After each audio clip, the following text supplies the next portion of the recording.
On May 2, 2011, United States military action ended a decade-long manhunt with the death of Osama bin Laden, founder and leader of al-Qaeda. Osama bin Laden has been a prominent figure in U.S. foreign policy for the past 20 years. The ripples of this event can be felt throughout the nation. Osama bin Laden was the leader of the international terrorist organization al-Qaeda, founded in the late 80s. Osama bin Laden helped orchestrate one of al-Qaeda's largest attacks, the hijackings of September 11, 2001, which killed thousands of American civilians. The United States' war on terror in the Middle East has been in part focused on the removal of al-Qaeda from power, as well as finding their leader, bin Laden. On the 2nd of this month, on order of President Obama, United States Navy SEALs and CIA operatives killed Osama bin Laden in a compound in Abbottabad, Pakistan. UC Santa Cruz students' responses to bin Laden's death varied from celebratory to skeptical.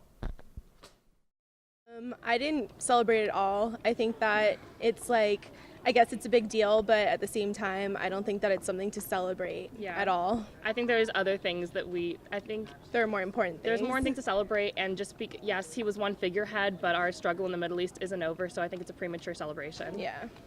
I didn't believe it at first. I was just sort of like, whoa, that's really?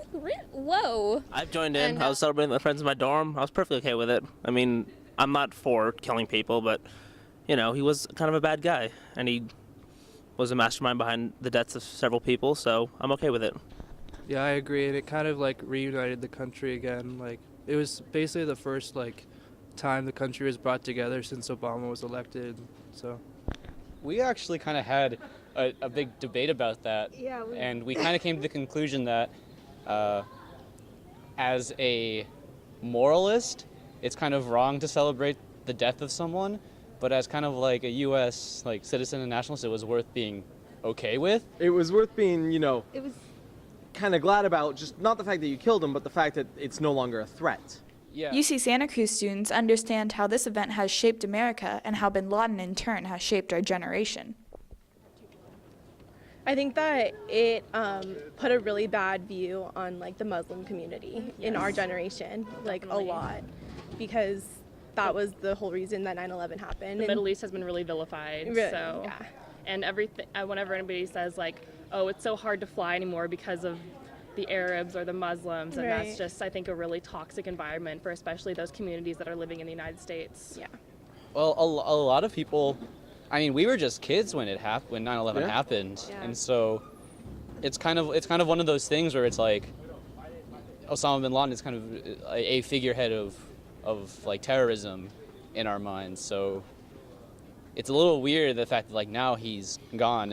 And whoever Al-Qaeda ends up replacing with him will never kind of inspire that same feeling in our generation. I've noticed in my peers around this generally some kind of dislike towards the Middle East because of it, which is unwarranted, but it is what it is, and that's how I feel it's affected us.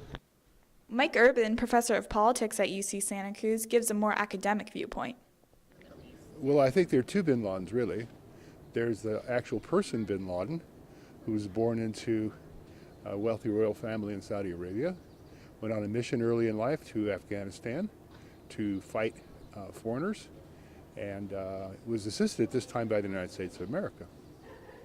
The same bin Laden remains in Afghanistan to fight thereafter foreigners in many places, especially the United States, and his explicit reason is because the United States is maintaining troops in Saudi Arabia, which is an infidel occupation of the Holy Land, and it's his duty as a devout Muslim to expel them.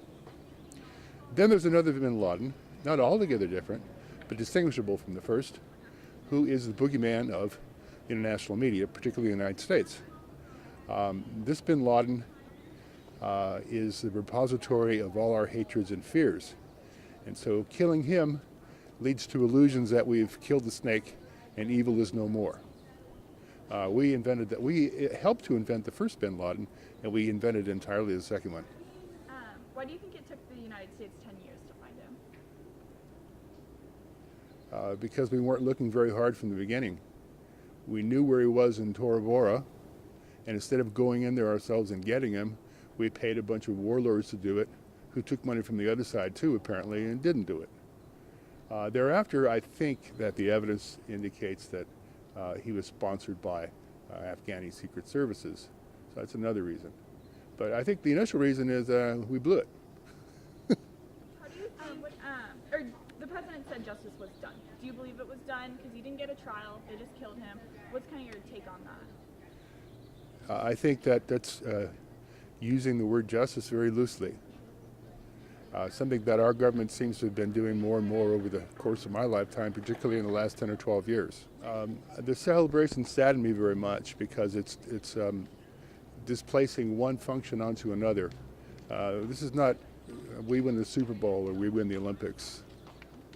This is we murdered the physical embodiment of that symbolic monster that we have talked about for the last 10 years. The debate rages on whether or not justice has been served. The instinctive side of me says it was justice, but he probably should have gotten a fair trial, but that's not what happened, and this is how it worked out. It was honestly the least amount of justice that could have been done. Yeah. It was. Did he even have a trial? No, he got shot in the eye revenge. and died. I mean, so what if you just kill a dude? That doesn't change anything. So what if you got one guy who did something really, really bad? Like, justice was served. My butt. I'm sorry, but I think he's taking way too much credit for killing one guy, and it took 10, 11 years to do that. No. Generation. Yeah, I imagine people who actually knew anyone that was in the towers probably felt a lot happier at his death. Oh, yeah. Oh, yeah. It's like watching a convict going on death row. Yeah. Yeah. Although America's most wanted man for the past 10 years is gone, the solution of peace in the Middle East is far from a reality. For BSN, I'm Maggie McFerrin.